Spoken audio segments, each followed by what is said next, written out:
It gives me great pleasure to join you today as we preside over the fourth graduation ceremony of Kibabii University.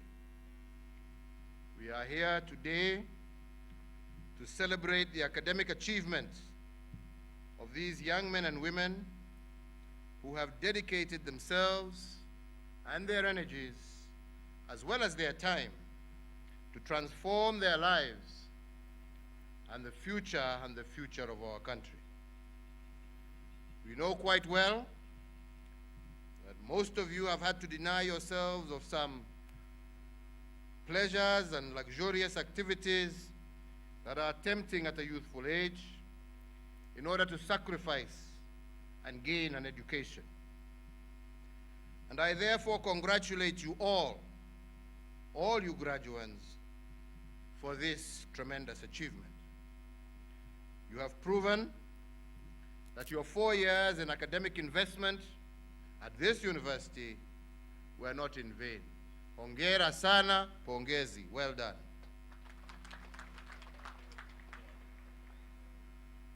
I would also wish to appreciate all the parents, guardians, sponsors, the professors and lecturers of this institution, as well as the entire team of administration who have made tremendous sacrifice in order to see you through your university education.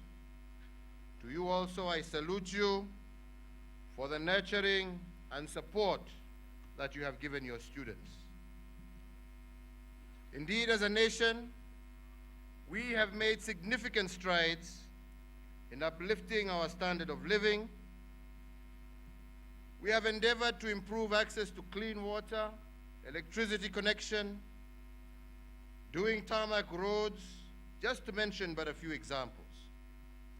But however, we still have challenges to contend with, the largest being the unemployment problem amongst our young people.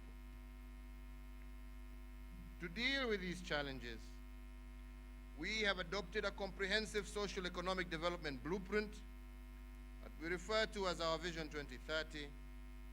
And as part of this blueprint, we are currently focusing on 4 key areas comprising food security and nutrition, affordable housing, promotion of manufacture as a key driver for job creation, as well as universal health care. These are indeed transformative pillars, but to achieve them we need men and women with the requisite knowledge and skills, and also men and women who are ready to think differently. I have no doubt that the young men and women who are graduating today have been equipped with the requisite knowledge, skills, competencies, and set of values that are required to contribute to our nation's development. What progressive education, like the kind you have received here at Kibabii University, does is that it helps transform our thinking so that we can fully exploit the economic potential of our nation. And I am therefore pleased to be here presiding over your graduation, because I know that you have received an education that will serve the kind of transformation this country is currently undertaking and cultivate ideas that this country needs in line with global as well as technological advancements. We need new ideas, ladies and gentlemen, if we are to walk this journey successfully. Indeed, as a distinguished scholar once said, we cannot solve problems using the same thinking that created those problems. Ladies and gentlemen, higher education is a key factor in a nation's effort to develop a highly skilled workforce with new thinking orientation that positions it to compete in the global economy. In a developing nation like ours, an effective formal higher education system is essential for national development. And it is in appreciation of this fact that the demand for higher education in Kenya has rapidly increased over the last few decades. And to meet this demand, my administration has increased investment in institutions of higher learning and research with the aim of fostering growth of the Kenyan economy. However, there are still major skill shortages in many sectors critical to our country's economic prosperity. And this calls for a deeper re-examination as well as reforms in our entire education system, including our universities, as was mentioned by the Minister.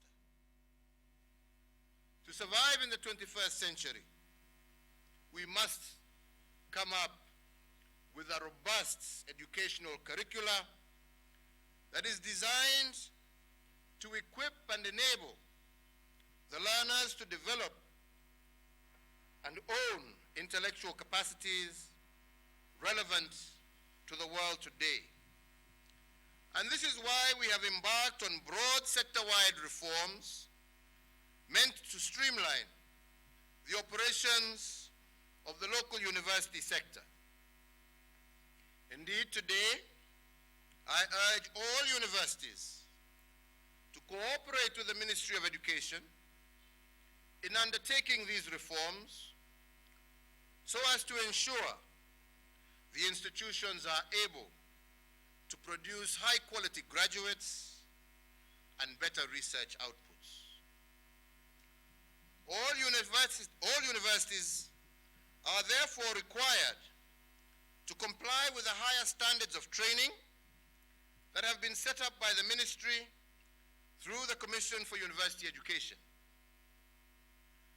Universities must also audit themselves to ensure that they get rid of the rampant duplication of degree programs, as well as rationalize their staffing levels and satellite campuses, and also to professionalize their financial management structures and incorporate good corporate governance principles in the management of their operations. Ladies and gentlemen, universities must take their place in the ongoing efforts to steady our economic development.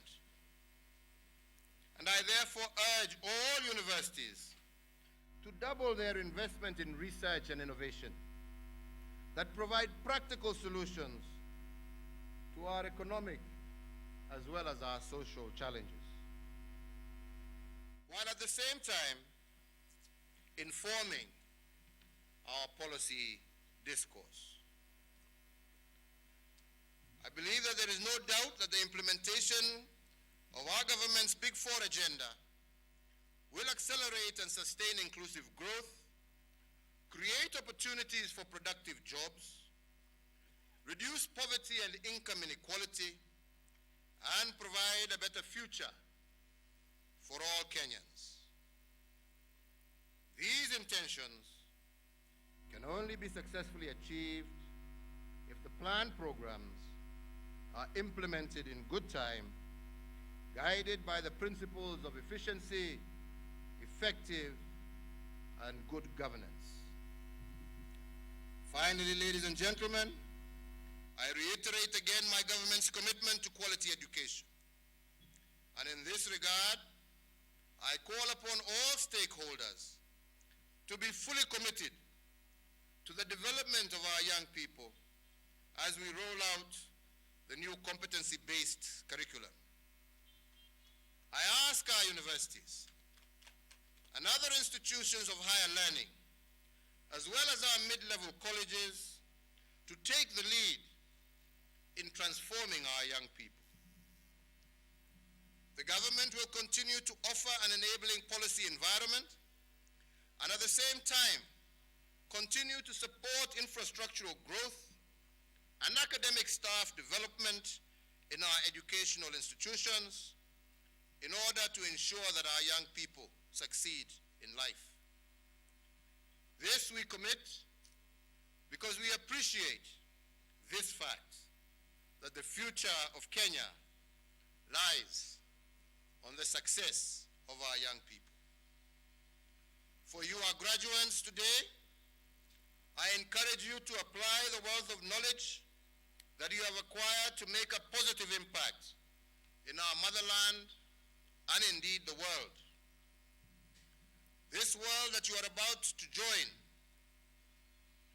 values virtues as manifested through courage, resilience, truthfulness, honor, and justice. And you must aim at being excellent in whatever you do.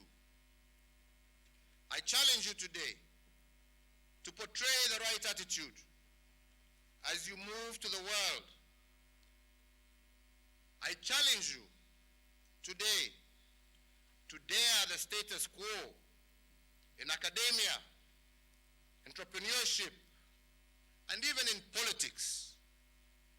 My rallying call to you at all times is please conduct yourselves with the highest standards of moral and ethical grounding. Once again, I say congratulations and wish each and every one of you God's blessings and every success as you embark on your future lives. As I finish,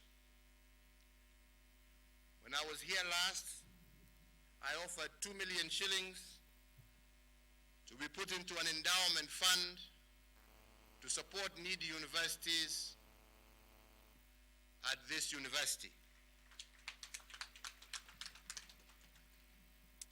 I am disappointed because at that time we had agreed that especially the alumni of this great university would also contribute something small also in order to support future students.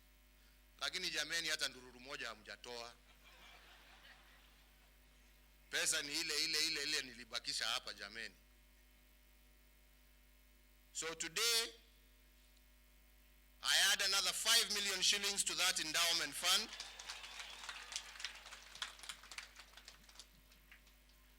However, tukirudi tupate ni pale ilikuwa, mimi nimefika mwisho sasa nyinyi sasa. Lakini mkiongeza na mimi nitaongeza. Tutembee safari pamoja, especially you graduates. Msisahau pahali mmetoka. Mtu akipata chake kidogo arudishie asaidie wenzake ambao bado wako kwa hii chuo. And that way we grow the country and develop the country together.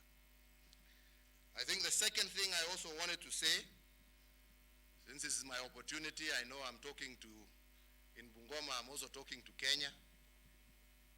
This morning I received notification from the chairman who has been handling the BBI report. Akaniambia ya kwamba wamemaliza na wangependa kuja waniletee, and I have told them that they can bring it on Tuesday, and I assure you that as soon as I receive it, mimi nitasoma, lakini pia at the same time nitapatia all Kenyans waweze waipate, waisome. My only prayer, especially to the political class, kwa sababu mimi najua wananchi hawana shida. Jameni tusome. This is an opportunity to engage in meaningful and peaceful discourse. We don't want to divide the country. Only a fool will say that there are no issues in this country that do not require addressing. So let us address them as adults, as civilized human beings. Let us appreciate that we may have divergent views, but our objective is to make our motherland better, to improve it. Kwa hivyo hakuna haja ya matusi, sijui kama wale wanasema hawaitaki na hata hawajui nini iko ndani. Sasa hiyo jameni, tunasomesha watu ndio wasome. Au ni namna gani? Yes. So please, let us just take time to go through it together and to come out with good things that can make our country even better, more united, that can make our institutions more inclusive, that can make our country better managed through better governance structures. Sasa shida iko wapi jameni? Tutembee pamoja wenzangu, tujenge taifa letu, ndio tupate baraka ya Mwenyezi Mungu. Kwa hayo machache na mengi, nasema kwenu nyinyi nyote, mwende kutoka leo, muingie dunia, muone tabu ya dunia vile ilivyo huko. Najua ukiwa shule, because you are just learning the theory, you think, angalia ule mjinga, mimi kama ni mimi ningefanya namna hii. Sasa ni nafasi yenu, tutaona. Yetu ni kufanya everything that we can to make sure that we support you to succeed. And as I have said, please never fear to challenge. If you fear to challenge, you will never be anything in this world. Never fear to challenge. Challenge your elders. Challenge your superiors. Challenge your politicians. Challenge them in order for them to wake up and to also see that you too have the potential and have ideas. But do it so respectfully. Sio na mawe na mdomo. Ndio umesoma, ndio utumie mdomo, sio mkono. Si namna hiyo. Mungu awabariki na walinde. Asanteni.